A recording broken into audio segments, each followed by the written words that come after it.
इस वीडियो में हम पढ़ेंगे क्लास 10th के हिंदी में स्पर्श का चैप्टर बड़े भाई साहब। ये पार्ट 3 है। फिर सालाना इम्तिहान हुआ और कुछ ऐसा संयोग हुआ कि मैं फिर पास हुआ और भाई साहब फिर फेल हो गए। मैंने बहुत मेहनत नहीं की पर ना जाने कैसे दर्जे में अव्वल आ गया। मुझे खुद अचरज हुआ। भाई साहब ने प्राणांतक परिश्रम किया। कोर्स का एक एक शब्द चाट गए थे। 10 बजे रात तक इधर, 4 बजे भोर से उधर 6 से 9:30 तक स्कूल जाने से पहले मुद्रा कांतिहीन हो गई थी, मगर बेचारे फेल हो गए। मुझे उन पर दया आती थी। नतीजा सुनाया गया तो वह रो पड़े और मैं भी रोने लगा। अपने पास होने की खुशी आधी हो गई। मैं भी फेल हो गया होता तो भाई साहब को इतना दुख ना होता, लेकिन विधि की बात कौन टाले। मेरे और भाई साहब के बीच में अब केवल 1 दर्जे का अंतर और रह गया। मेरे मन में एक कुटिल भावना उदय हुई कि कहीं भाई साहब 1 साल और फेल हो गए तो मैं उनके बराबर हो जाऊंगा। फिर वह किस आधार पर मेरी फजीहत कर सकेंगे। लेकिन मैंने इस विचार को दिल से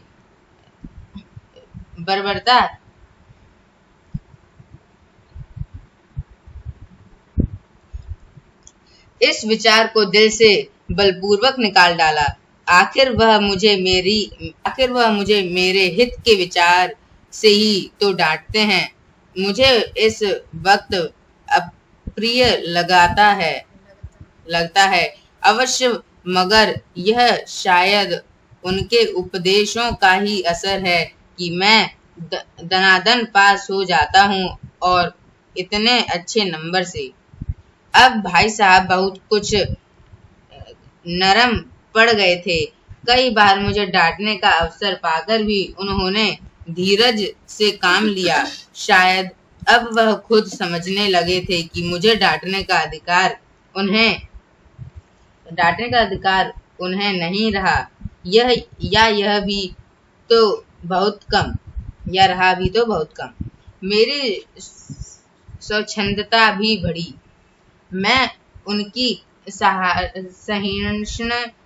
सहिष्णुता का अनुचित लाभ उठाने लगा। मुझे कुछ ऐसी धारणा हुई कि मैं पास ही हो जाऊंगा, पर पढ़ूं या ना पढ़ूं मेरी तकदीर बलवान है। इसलिए भाई साहब के डर से जो थोड़ा बहुत पढ़ लिया करता था वह भी बंद हुआ। मुझे कनकोए उड़ाने का नया शौक पैदा हो गया था और अब सारा समय पतंगबाजी की भेंट होता था। फिर भी मैं भाई साहब का अदब करता था और उनकी नजर बचाकर कनकोए उड़ाता था। मांझा देना, कन्ने बांधना, पतंग टूर्नामेंट की तैयारियां आदि समस्याएं सब गुप्त रूप से हल की जाती थीं।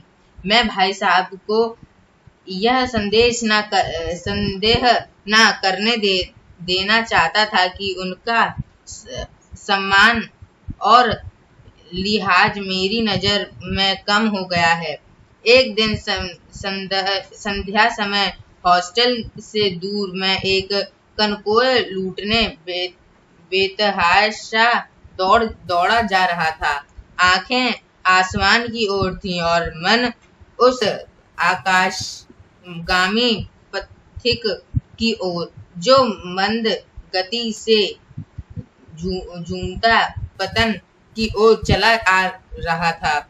मानो कोई आत्मा स्वर्ग से निकलकर विरक्त मन से नए संस्कार ग्रहण करने जा रही हो। बालकों की पूरी सेना लग्गे और झाड़दार बांस लिए इनका स्वागत करने को दौड़ी और आ रही थी। किसी को अपने आगे पीछे की खबर ना थी। सभी मानो उस पतंग के साथ ही आकाश में उड़ रहे थे। यहाँ सब कुछ समतल है, ना मोटर कार है, ना ट्राम, ना गाड़ियां। सहसा भाई साहब से मेरी मुठभेड़ हो गई, जो शायद बाजार से लौट रहे थे। उन्होंने वहीं हाथ पकड़ लिया और उग्र भाव से बोले, इन बाजारी लौंडों के साथ धेले के कनकोए के लिए दौड़ते तुम्हें शर्म नहीं आती? तुम्हें इसका भी कुछ लिहाज नहीं कि अब नीची जमात में नहीं हो, बल्कि 8वीं जमात में आ गए हो और मुझसे केवल 1 दर्जे नीचे हो। आखिर आदमी को तो अपनी पोजीशन का ख्याल रखना चाहिए। एक जमाना था कि लोग 8वां दर्जा पास करके नायब तहसीलदार हो जाते थे। मैं कितने ही मिडिलचियों को जानता हूँ जो आज अव्वल दर्जे के डिप्टी मैजिस्ट्रेट या सुपरिटेंडेंट हैं। कितने ही 8वीं जमात वाले हमारे लीडर और समाचार पत्रों के संपादक हैं। बड़े बड़े विद्वान उनकी मातहती में काम करते हैं और तुम उसी 8वें दर्जे में आकर बाजारी लौंडों के साथ कनकोए के लिए दौड़ रहे हो। मुझे तुम्हारी इस कम अकल पर दुख होता है।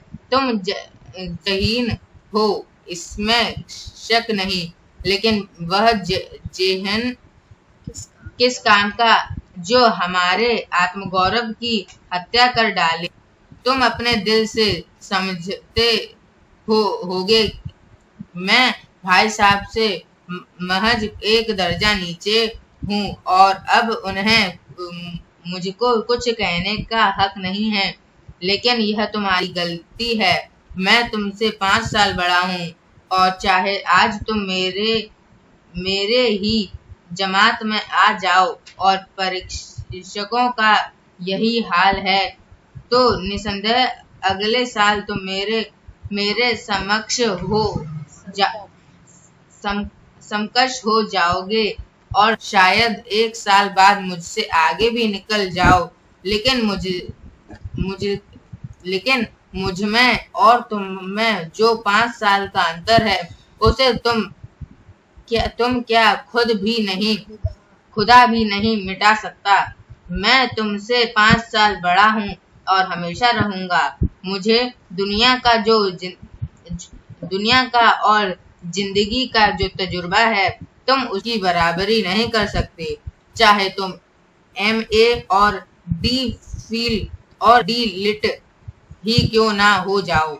समझ किताबें पढ़ने से नहीं आती, दुनिया देखने से आती हैं। हमारी अम्मा ने कोई दर्जा नहीं पास किया, अभी शायद 5वीं 6ठी जमात के आगे ही, लेकिन हम दोनों चाहें सारी दुनिया की विद्या पढ़ लें, अम्मा और दादा को हमें समझाने और सुधारने का अधिकार हमेशा रहेगा। केवल इसलिए नहीं कि वह हमारे जन्मदाता हैं, बल्कि इसलिए कि उन्हें दुनिया का हमसे ज्यादा तजुर्बा है और रहेगा। अमेरिका में किस तरह की राज्य व्यवस्था है और 8वें हेनरी ने कितने भाग किए और आकाश में कितने नक्षत्र हैं, यह बात चाहे उन्हें ना मालूम हो, लेकिन हजारों ऐसी बातें हैं जिनका ज्ञान उन्हें हमसे और तुमसे ज्यादा है। देव न करे आज मैं बीमार हो जाऊं तो तुम्हारे हाथ पांव फूल जाएंगे। दादा को तार देने के सिवा तुम्हें और कुछ ना सूझेगा, लेकिन तुम्हारी जगह दादा हो तो किसी को तार ना दे, ना घबराए, ना बदहवास हो। पहले खुद मर्ज पहचानकर इलाज करेंगे, उसमें सफल न हुए तो किसी डॉक्टर को बुलाएंगे।